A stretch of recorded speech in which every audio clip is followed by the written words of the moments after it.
ఆ సంతోషం నీకు గొప్పగా ఇవ్వబోతున్నాను. ఎలాగో తెలుసా? స్త్రీ ప్రసవ వేదన పడినప్పుడు ఆ దుఃఖం ఉంటుంది. ఆ బిడ్డ బయటకు వచ్చాక ఆశీర్వాదాన్ని చూసి ఆ స్త్రీ ఆ బాధని మర్చిపోయి ఆనందంగా ఉంటుంది. నేను ఆనందాన్ని ఇస్తున్నాను.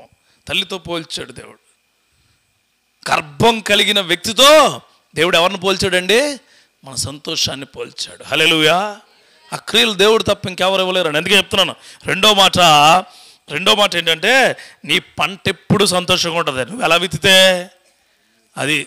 మీకు రెఫరెన్స్లతో సహా చెప్పాను, గుర్తుపెట్టుకోండి. నైట్ ప్రార్థన చేసేటప్పుడు ఖచ్చితంగా దేవుడితో నువ్వేం మాట్లాడాలని చెప్పి నువ్వు ఉద్యోగం చేస్తావు, సాయంత్రం దేవుడిని ఇది అడగాలి అని మనసులో పెట్టుకోండి.